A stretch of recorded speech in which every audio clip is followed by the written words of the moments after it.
Welcome to Environmental Law Explored, a podcast series, the podcast of the American Bar Association section of Environment, Energy, and Resources. This is the Forest Resources Committee podcast. I'm Andrew Kihn. This is our second episode in the series, Mill Closures and Workforce Shortages in the West. In the American West, few issues are quite so pressing as the vast and sweeping string of mill closures currently reshaping the forestry sector at an alarming pace. In our first episode, we spoke with economist Jesse Wade from the National Association of Home Builders and explored the economic landscapes underpinning these issues.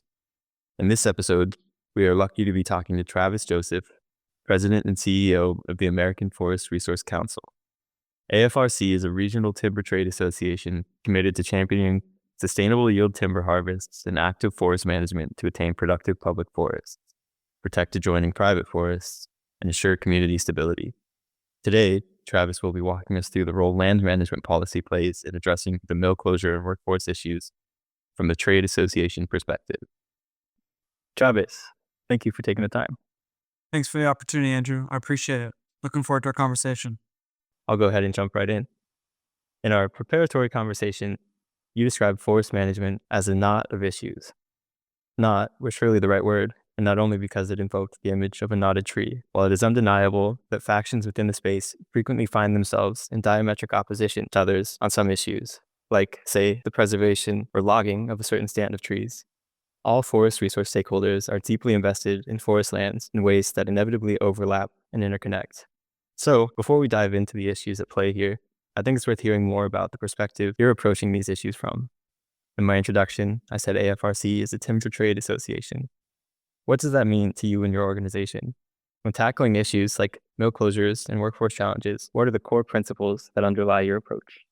I appreciate that question. You know, the health of our forests and the health of the forest products sector and its workforce, they're intrinsically connected. You know, my members and their businesses, they depend on healthy, resilient forests being around forever. And we, the forest sector, don't exist without forests. So go our forests, so goes the forest sector, and vice versa. So mill closures and lost capacity in our workforce mean, in the real world, more challenges in stewarding our forests and delivering all the values that our forests provide to society. So wood products, yes, but also clean drinking water, clean air, carbon sequestration and storage, both in the forest and in wood products. But it also means wildlife habitat, recreational opportunities, healthy and vibrant communities. Those are the values that I'm advocating for and my team advocates for. And as you mentioned, I think it's really important to point out another important distinction is that my organization focuses on public lands and public forests, not industrial forest lands. And there are just different approaches and missions and laws and regulations that work differently on different ownerships. And I believe that America's public lands and public forests are an extraordinary legacy and a really unique system in the world. Thank you for that answer. That's really enlightening and I think rings true in a lot of what I'm learning. New to this space and new to the Forest Resources Committee. But I've been really interested to find that our committee is constituted by people that represent industry, labor, and more puritanical conservationist perspectives, but they work together as colleagues and as friends even. And it's rare to find a place, I think, especially in environmental law, where the interests of labor and industry and conservation can and do overlap. Though, of course, not always. Well, just on that point too, Andrew, I mean, if you don't mind, I mean, I just totally agree with you. And I think it's really interesting because part of the reason that I do this work is that I believe that the forest sector is a group of conservationists. They care deeply about our lands. They care deeply about our forests. They wouldn't do this if they didn't care about our lands and our forests. And I think sometimes these conversations get trapped in the 1960s, the 1970s, the 1980s, the 1990s, where it's this conflict orientation. We want to move beyond the conflict. You know, we're part of the solution. We're part of solutions economically, socially, environmentally, to climate change. My hope is, and one of my motivations behind this job, is breaking out of this conflict industry where, you know, everything has to be a fight when we're talking about our forests. There's these very stark black and white contrasts that have been developed from the 20th century. And I want to have a 21st century conversation about the role of a very modern, innovative, effective, amazing industry in what they can deliver to society. Wood is part of the answer to climate change, to a lot of social issues, and of course, our housing crisis. Most of us live in a wood house. So where does the forest sector fit into that puzzle? Where do you want your wood to come from? And how do we help solve some of these really complex challenges with our environment, with our forests, with climate change, with wildlife habitat and biodiversity loss? We're part of that, and I want to move forward, and I want to move forward in a space that is encouraging and inclusive, and that's where this industry I think is going. Well, that itself is encouraging, and thank you for that answer. Jumping now to more of the contemporary issue, the issue that this series is highlighting. In March of 2024, as the mill closures of this year were underway, you wrote an open letter to Congress detailing what you saw as the central issues and key solutions to this mill closure crisis. Can you outline those issues and solutions for us now? And additionally, since it's been a bit of time since March, is there anything that's evolved in the situation that you would add to that letter you sent? Yeah, when we wrote the letter, there were a handful of mill closures. As of today, there's 7 in Oregon alone, and I do expect more not only in Oregon but across the Pacific Northwest and the West and even beyond. As you've seen the letter, it's complicated. There's a lot to it, so I'll try to be a little bit more simplistic and to the point. And frankly, we'll make our letter available. It's on our website, amforest.org, so your listeners can access it, and it has a lot more context information. But essentially, the letter attempted to connect the dots for members of Congress about the challenges facing our industry specific to timber supply. And sometimes, I think oftentimes, politicians at the national level aren't necessarily thinking about the big picture and connecting the dots about their policy decisions at the federal level with what's happening at the state and local level. Right now in the Pacific Northwest, timber supply on every available forested land base, federal, state, and private, is being restricted for various policy or legal or economic or even environmental reasons, mostly wildfires. And those drivers do include things like the 2020 Labor Day fires that really had a major impact on Oregon private industrial land, which was the major provider to the milling infrastructure and loggers. But then on top of that, and at the same time, you had something called the Private Forestry Accord on those same lands, on private industrial lands in Oregon that are changing the flow of timber supply in Oregon. Then you had changes to habitat conservation plans in the state of Oregon on state lands and on Washington state lands. So this is the same wood basket. And at the same time, you also had a change to the sustainable harvest calculation to Washington state lands. You had reductions in activity on federal lands for the Forest Service and the BLM.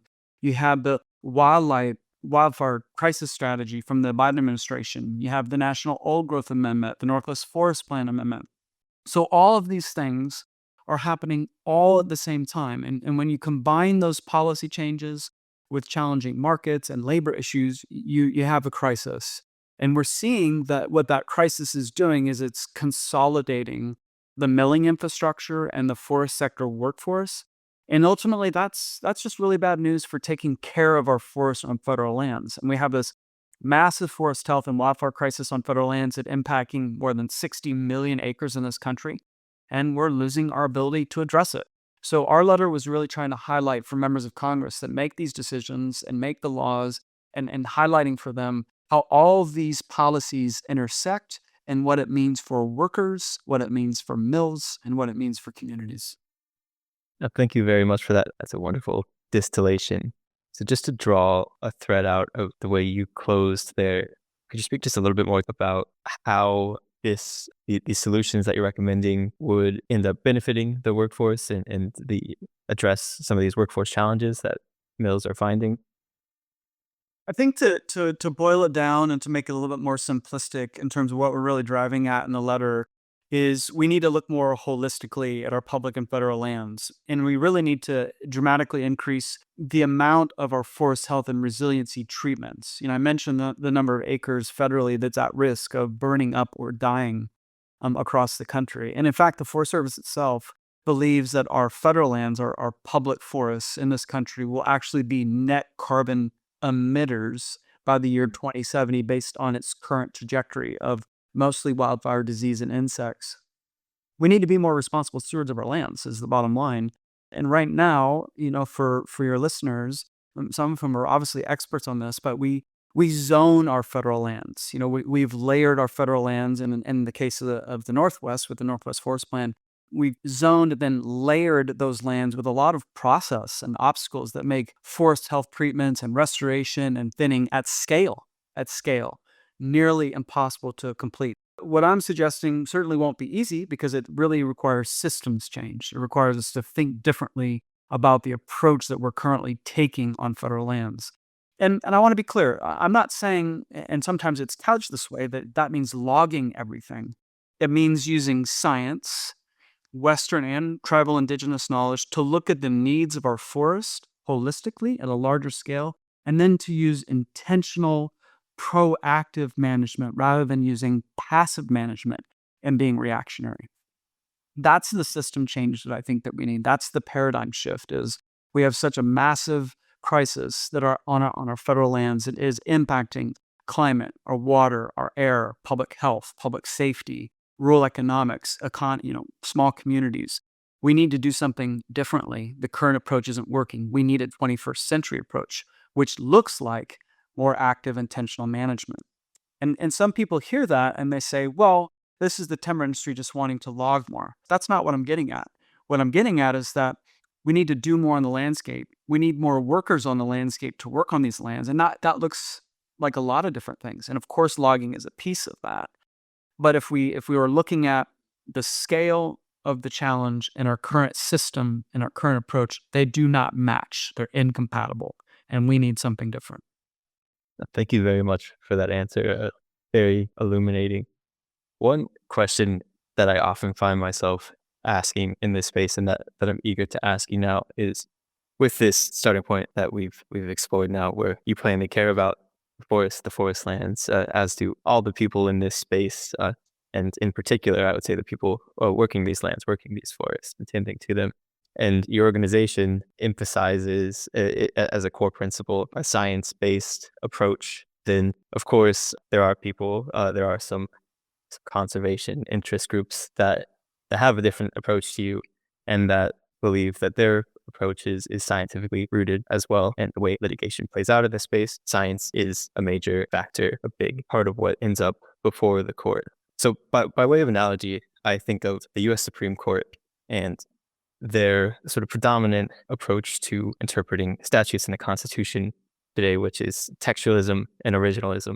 And one criticism that's levied against that approach is that it's deeply reliant on history. And so historians, and particularly historians that disagree with the outcomes of some recent Supreme Court cases, look at these cases and they say, look, these were argued by lawyers in front of judges. None of these people are trained historians.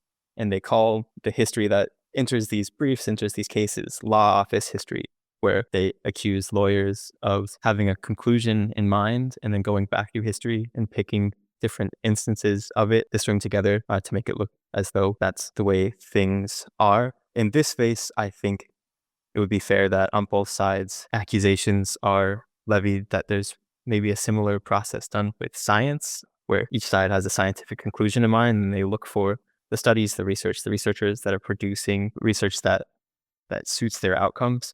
How do you address that in this space, and how do you guard against that when you are representing an interest such as yours? That's a really interesting analogy. I guess I would reflect on the International Panel on Climate Change. I don't know anybody in the conservation community that, well, I guess I'll take that back. I think maybe there are some French folks within the conservation community that also do not buy into the IPCC for what you just described, that think it's some sort of institutionalized body that is not following the science. But I tend to believe that the IPCC is putting together an extraordinary body of global research around climate change and the solutions that we need to be focused on. And the IPCC itself says that active forest management is one of the best climate solutions that we have. So planting trees, harvesting some of those trees, and replanting our trees, keeping forests forested is one of the best climate solutions. So I believe that. I believe in that science, and I believe in the logic behind it. Trees have been an extraordinary, resource for humans and, of course, just the natural environment forever. And so for me, I lean into that body of research and that sort of global scientific consensus that active forest management is something that we should be doing more of. You started your question too, talking around, and I think these words get sort of mixed up in this conversation around preservation and conservation. Conservation is the wise use of a resource. Preservation typically is not using the resource. And so I'm a conservationist. I'm not a preservationist. And part of that is informed by reality, right? That human beings need things from the natural world to exist. And one of those things is wood fiber for shelter.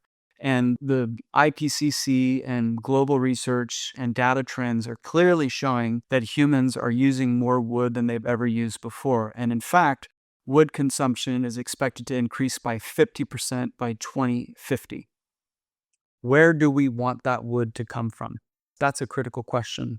And it has a whole bunch of implications about morally what the right thing to do is. For me personally, and I think that my membership and my team shares this view, is that we believe that we should think globally and act locally. And opposing responsible science-based forest management activities on federal lands under some of the strongest labor and environmental laws on planet Earth is not environmentalism. That's not even preservation in my view, certainly not conservation.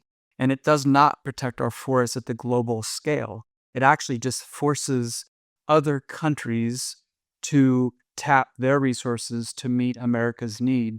The United States is the largest consumer of wood, and we're the largest importer in the world of wood. And that's coming from places, of course, like Canada and Mexico. But alarmingly, it's also coming more and more from places like China and even Russia. When we think about conservation and environmentalism and what's good for the global environment, we really need, and just science, as you frame this question, we also need to think about the practical implication about we're going to be using more wood. Scientists are saying that wood is part of the answer to climate change. Where do we want that wood to come from? I believe that doing it locally, as close to our backyard as possible, where there's accountability, where we have some of the strongest labor environmental laws, where we have democratic values, that we have a little bit more control over how it happens, is a better solution than depending on others from across the world to send us their wood products.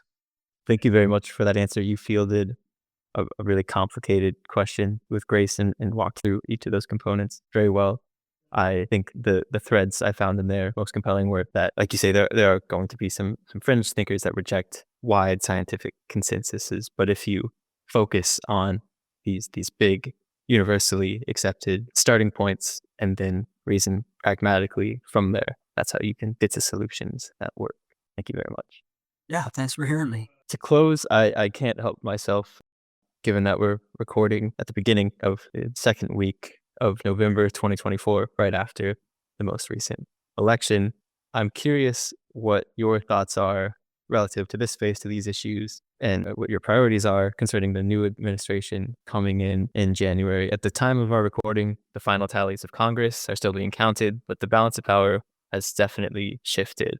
With the issues we've been discussing in mind, do your priorities change under the new administration?